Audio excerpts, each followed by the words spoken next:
The NBA in-season tournament is finally here. Speculation ran rampant over the offseason about how the tournament would look, but with game winners, dominant start performances, and weird courts admittedly, the opening night of the in-season tournament seems to have left an impression for NBA fans to remember. What's everything you need to know about night one of the in-season tournament, and what should we expect from the tournament for the rest of the season and going forward into the future? All this now on NBA Now. All right, everybody, the NBA first ever in-season tournament is now official. But how does it work? Like this. First up is group play. All 30 teams will be split into 6 groups, 3 from the East, 3 from the West. Each team in a group plays each other one time. Now, those games happen Tuesdays and Fridays in November. Now, in each group, the team with the best group play record after those 4 games, they're moving on. The team with the next best record in each conference, those 2 are the wild cards. Always watch out for the wild cards. Now, we get to the knockout round. 8 teams, single elimination, and you know what that means. Win and move on, or lose, and you're out. And the last 4 teams standing, guess what? You're headed to Vegas, baby. That's right. In Las Vegas, the semifinal battles will get us to the championship game on December 9th. 2 teams in a winner-take-all final to be named champion and be awarded the first ever NBA Cup. Yo, what is up, everybody? Welcome back to another episode of NBA Now. It's your boy Dom, and we're going to jump right into things here today.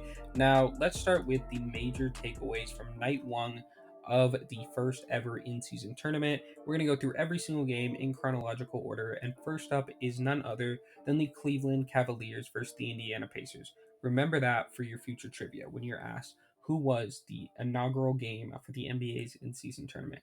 But besides Donovan Mitchell's 38 points in a losing effort to the Pacers, the biggest takeaway from this game is how ugly that Pacers court is. Now, some of the courts aren't too bad for the in-season tournament, but Indiana's is not one of those. And I get it, the NBA wants to use these kind of uniform designs and unique courts to help the casual fan know when or when not the, quote, in-season tournament nights are, but some of the courts are just downright atrocious, and that extends to a lot of the jerseys as well, and truthfully, this might be the worst collection of City Edition jerseys I've ever seen, or potentially of all time. I'm willing to put that out there as well, but honestly, the NBA just has to do better next season when it comes to this stuff.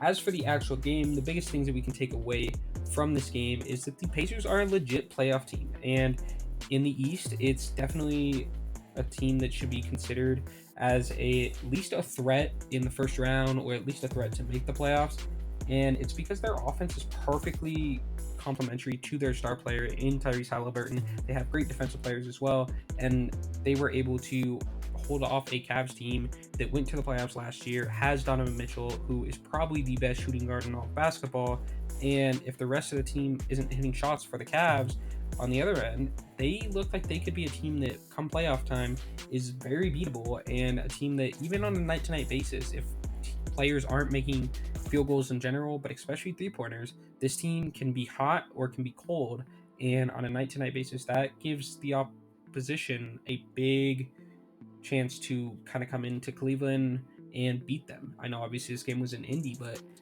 Cleveland isn't exactly sitting at the top of the standings right now, and there's a reason for that. Next up was either the Knicks Bucks or Heat Wizards, but we'll start with the more interesting of the two at least. And the Knicks have continued to be a gritty team to start the season. They've relied heavily on their role players to have consistent production to start the season. And now obviously that was a little bit different tonight as Jalen Brunson had a game high of 45 points. But yet again, just like in Donovan Mitchell's case, despite his heroics and even a Julius Randle resurgence in the fourth quarter where he remembered how to play again, they still lost. Their play to start the season seems to be shaky at best, and they honestly might need a video of their own detailing the flaws that they've shown so far, because honestly, New York basketball has not looked fantastic, whether it's the Knicks or the Nets, who we'll get to here in a bit.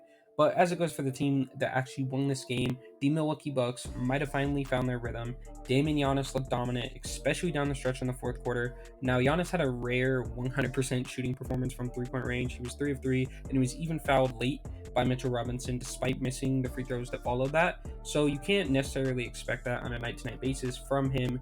But the team competed well all night with one of last year's better playoff teams in the East. And then as time ran down, Dame Time came alive and closed out the game for him. I will say that the Bucks have one of the better court designs I've seen from the tourney, but again, some awful jerseys to complement it. And I'm gonna try not to point this out every single time, but man, the jerseys and the courts for the in-season tournament have been so lackluster. It's not even, I can't even emphasize it enough. Now, the least interesting game of the night was probably the 1-4 Wizards taking on the 1-4 Miami Heat. I would say that the Heat's early struggles, we, despite that, we all knew that they would probably pull this one out. I mean, let's be honest, it's the Wizards. Speaking of the Wizards, though, they did use their usual score some points, struggle on defense, and continue towards their top 3 pick, which I'm sure that they will end up with in next year's draft.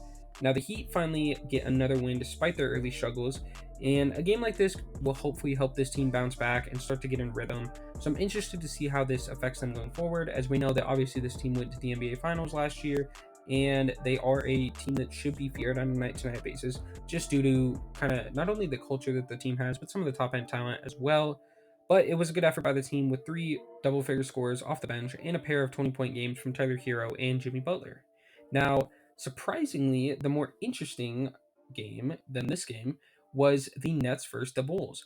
The Nets, despite being a playoff team and garnering lots of hope over the offseason, have been mediocre to start the season. But they pulled a good win tonight versus the dumpster fire of the Chicago Bulls. As for big performances from them, though, there wasn't really any from Nets players, as it was really a big time team win for them, in which surprisingly enough, we saw Dorian Finney Smith lead them in scoring with 21 points. He went 5 for 9 from 3, so shout out to Dorian Finney Smith for that. But yeah, honestly, just a big team win from the Nets. As for the Bulls, they were led by a pair of 24-point games from Levine and DeRozan, in which the duo combined for nearly 50 points, yet it was another loss in the books for the team.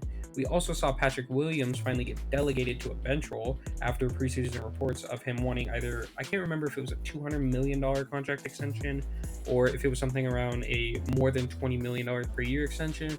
He has not played anywhere near the levels of that. And although he had his best game today of the year with 10 points, going 2 for 3 shooting from 3 and playing decent defense as well, it was nowhere near max level performance, which is seemingly the type of player he thinks he is. Now, for more Bulls, stay tuned. I've probably got a video coming on them for later this week or next week. We'll kind of see when that falls. But yeah, honestly, they just do not look good. Now, for probably my favorite game of the night, an absolute fireworks show, let's talk Warriors versus Thunder. This game was so entertaining to watch, despite the fact that OKC had a bright blue MyCourt design out there. But I will say, when you watch these games, especially this game, I think you start to tune out how weird the courts look. Yet again, I do just have to say the NBA has to do better next year on this, because these courts aren't it. Now, besides that, the game was amazing. Now, SGA was out, which was a little bit of a bummer, but the Thunder still showed up in a big way. Lou Dort had a career night, starting off 5 for 5 from 3 and 7 for 7 from the field in general. He ended with 29 points and stayed 100% from 3, going 6 for 6 by the end of the night. And he wasn't the only one that seemed like they were making everything. These teams combined for 280 points in a wild shootout that came down to a controversial game winner by none other than the man himself on the court, in Stephen Curry. It truly felt like an incredible offensive showing from both teams. Just like the commentators said, the NBA should use this game exclusively to advertise the in-season tournament. Beyond that, for the Thunder, we saw Chet get his first 20-point game, finishing with 24 points, 8 rebounds, 5 assists, a block, and a steal. And Casey Wallace looked extremely impactful on defense, so shout out to the Rook. J-Dub and Giddey helped bring consistency for the young team throughout the game, and Aaron Wiggins had himself a little stretch there where he looked like the best player in the court, going from a lob to an inbound steal, and then proceeding to get found later by Micic on the cut to score again. So I will say Aaron Wiggins, shout out to him for having a great game. And I'll also say that for Micic, he looked great as a playmaker in his limited minutes.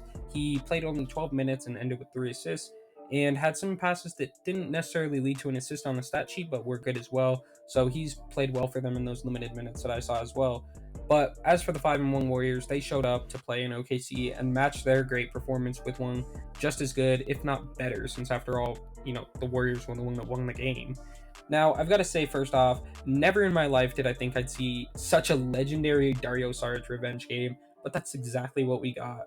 And Saric had 20 off the bench as the backup center for the Dubs, was lights out from three, shooting 4 for 7 by the end of the game, but he started off 3 for 4 from outside. And beyond that, Steph did what Steph does. Not only did he have the game winner, but he was making shots left and right from mid-range, the three-point line, or by just getting to the hoop. He finished with a very, very fitting 30 points. But we can't forget his 3 offensive rebounds, in which one led to a bucket for GP. Draymond as well, funnily enough, also shot it pretty well from 3, along with Dario Saric. He made 2 of 4 and played pretty good defense despite being in foul trouble the majority of the game.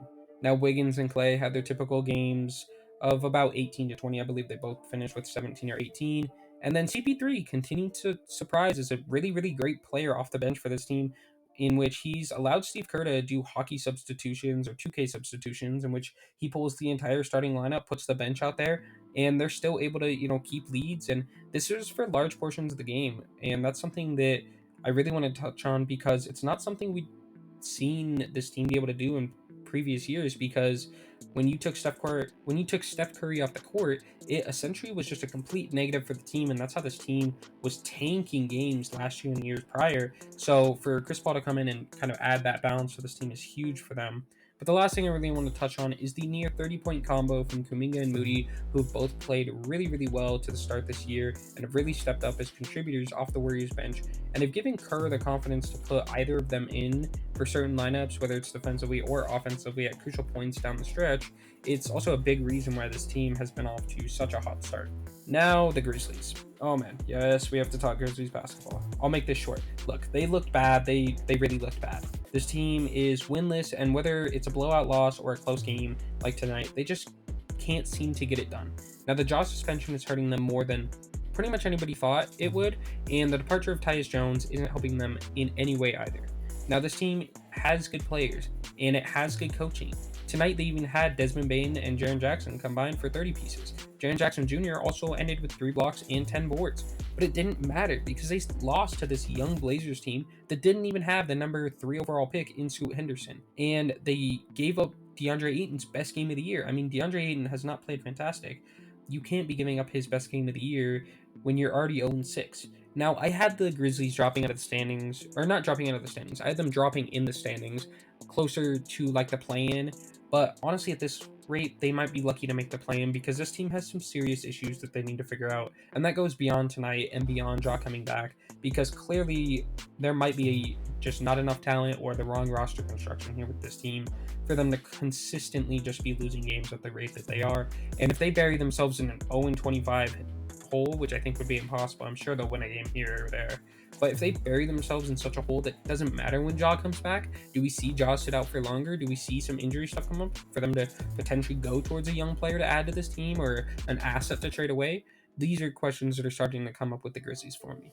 As for the Blazers, it's unfortunate that Scoot was out for a bit, but Shaedon Sharpe has looked really, really good so far. Him, Brogdon, and Grant all scored over 20 points tonight. Along with that, Sharpe also blocked the shot that could have given the Grizzlies their first win of the season. Now, this team is 500 so far and exceeding expectations of many people to this point. Now, it's only 6 games in, but it does begin to provoke the question of if they stay afloat as a decent team, especially with Scoot out in the West. Will they prioritize the playoffs and the experience for these young players, or will they potentially attempt to kind of have a fire sale at the deadline, trade lots of guys, and go for another young player? That would probably be the biggest question for this team going forward. Now, it is early. The last thing I will say is about DeAndre Ayton, who, again, like I said, had his best game of the year against the Memphis Grizzlies. And no wonder. It's almost like when you're a number 1 pick and you take shots, it helps you make shots. He shot 7 for 11 tonight, in which he had 16 points, 12 boards, and 3 steals. He also had a block along with that as well. Now, if only he can keep doing that. If only he can keep doing that. He has not been great to start his career off in Portland, or his time off in Portland, however you want to phrase that. He's definitely not been dominating, as he would like to say. Now, he had a similar stat line versus the Pistons, and hopefully this can kind of lead to a trend where we start to see him buy in defensively and score the ball as well.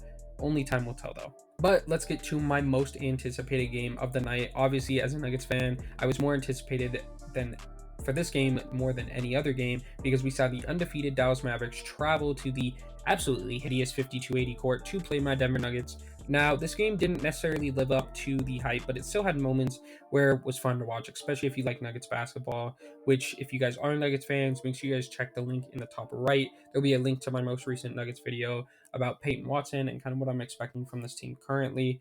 But as for tonight, the defensive rotations were there. We continued to look like a dominant team on the offensive end, night in and night out, and almost unstoppable on that end.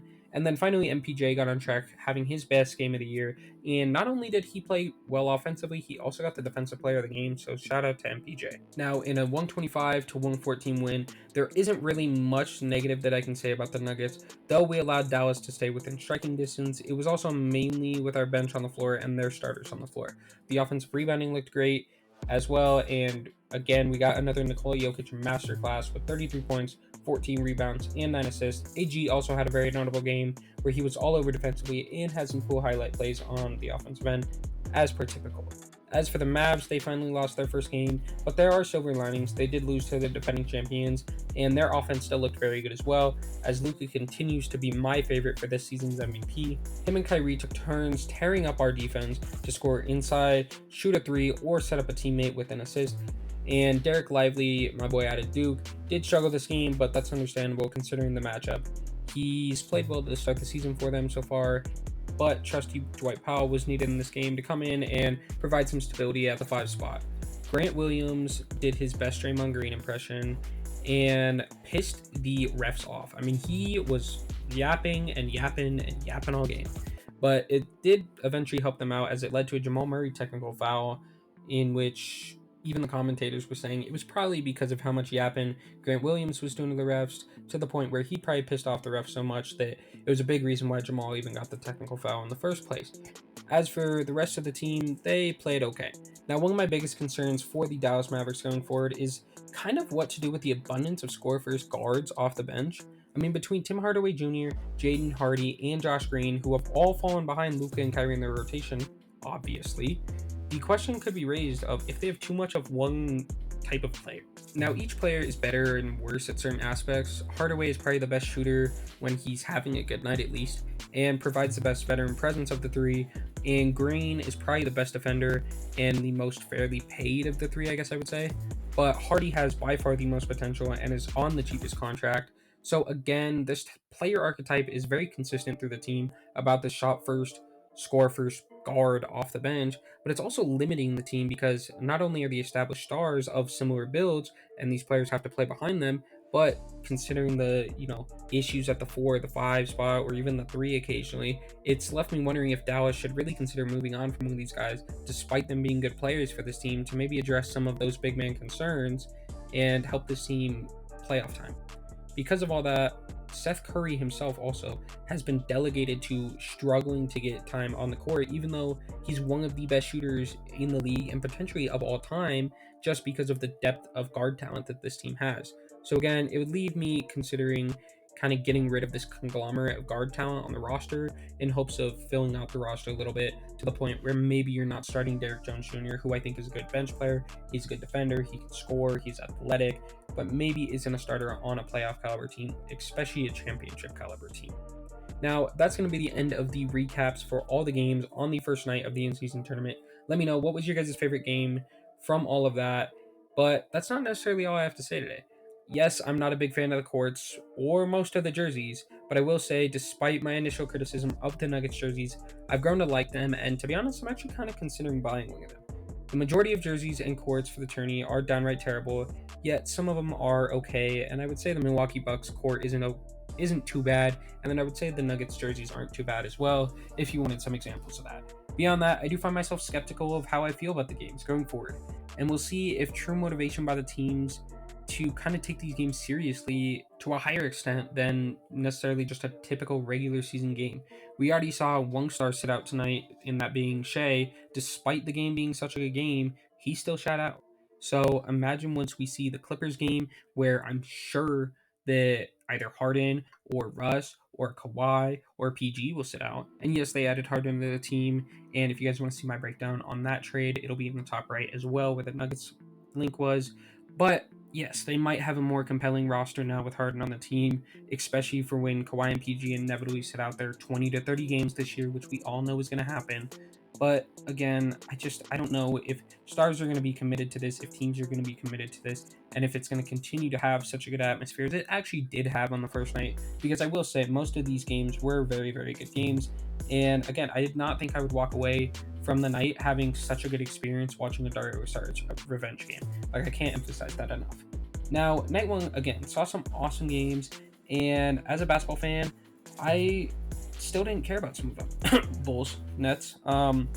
Look, I was going to watch the games I did tonight despite being at work, which we'll keep that on the low, no matter what. Now, yes, maybe the cash incentive will play in once the tournament is set, and I'm sure the games in Vegas not only will be an amazing experience to go to and kind of have that whole experience, but I'm sure they'll be great on TV because at that point, these guys have $500,000 in their grasp, and I'm sure that incentive will ploy more of I don't know, an incentive, I guess is the word to use for that. I'm sure it'll be more of an incentive once we get to that point.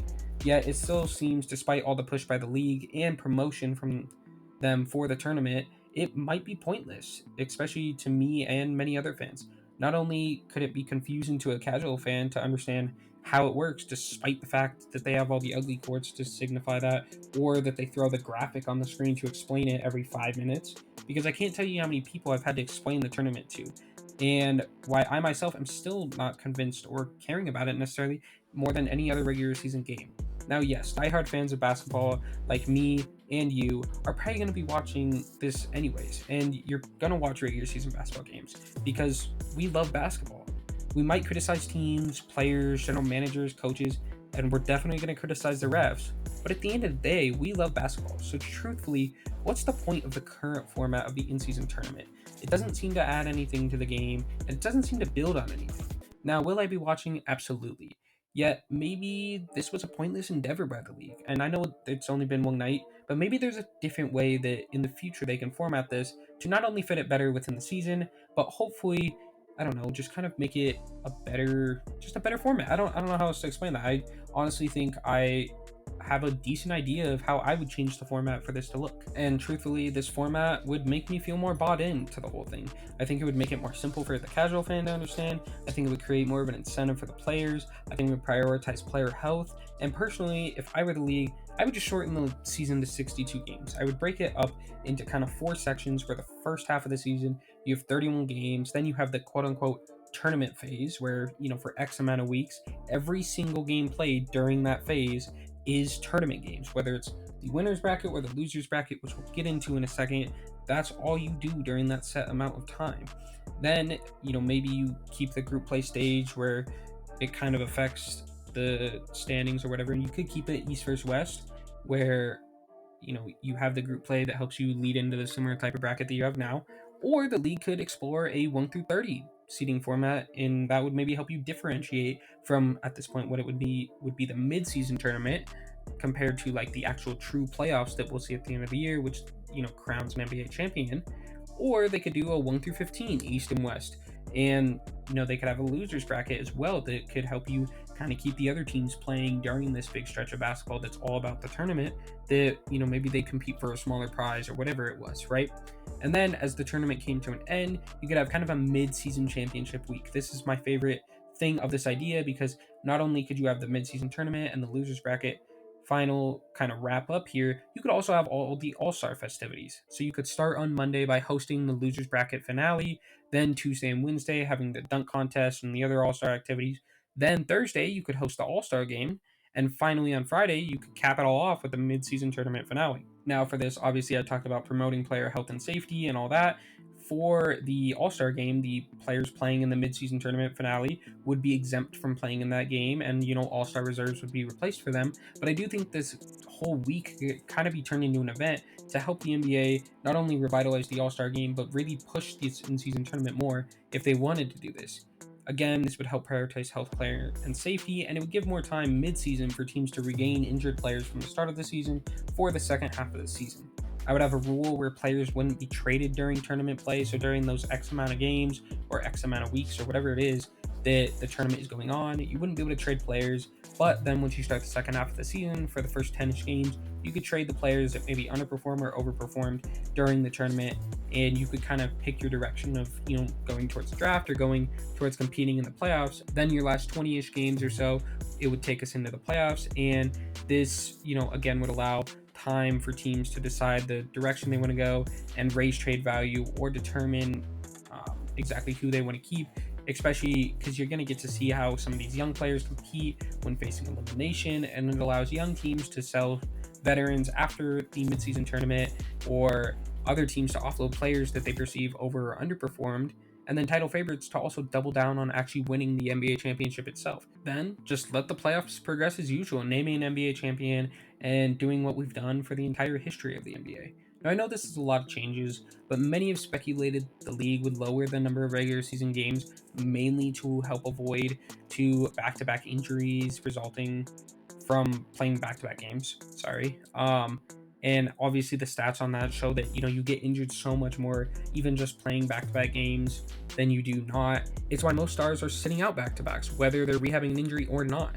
I mean, the big concern from a league perspective on this would be a loss of revenue from TV deals and potentially viewership dropping, especially, if you're dropping 20 games per team a season. Now, hopefully, that kind of in season tournament would be able to chunk up some of that and, lessen that, especially if you have higher viewership on that and more of an incentive there. Because 20 games is nearly a fourth of the NBA season as we know it and as we've always known it.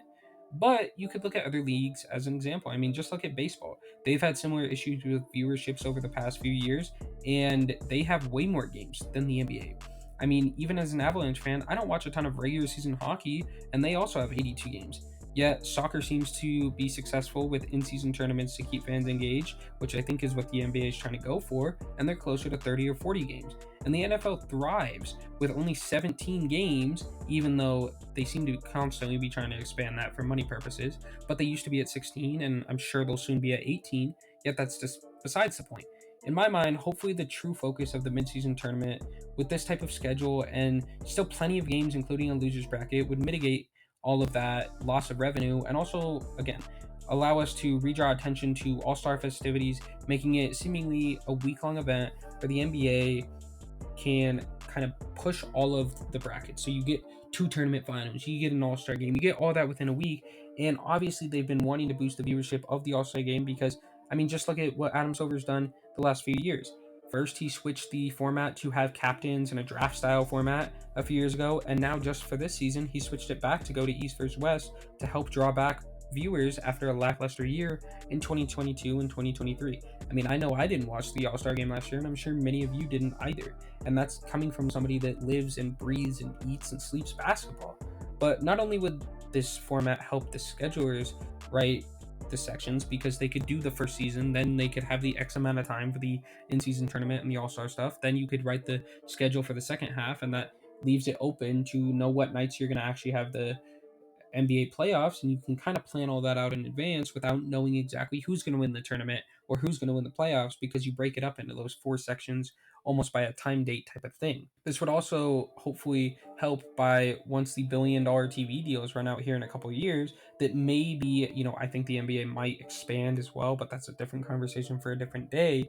But they could use the next couple of years to kind of figure out exactly how they want things to work, and then they could adapt the format similar to this once they renegotiate the deal so that hopefully you don't see that loss of revenue, or at least you can stay relatively where you are. And again, like I said, presumably they're going to add some more teams. So maybe you see a 1 through 16 format on East and West, or a 1 through 32 if they did it like that, which I do think would be a great idea to kind of help differentiate the tournaments.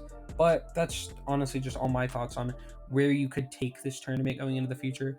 I mean, for me to be talking about it this much after night one, the NBA should view it as a success because prior to tonight and some of the good games that I got to watch and some of the weird courts that I got to see, I was completely skeptical about this and completely down on this and pushing it away. And when somebody asked me, I'd essentially just say, look, it's just a regular season and one game is going to be the final for it. But I don't think players are going to be too bought in. Yes, you get a $500,000 per player, which I think will be big once we actually see the tournament bracket come together, but it's still big question marks up in the air for me at this point.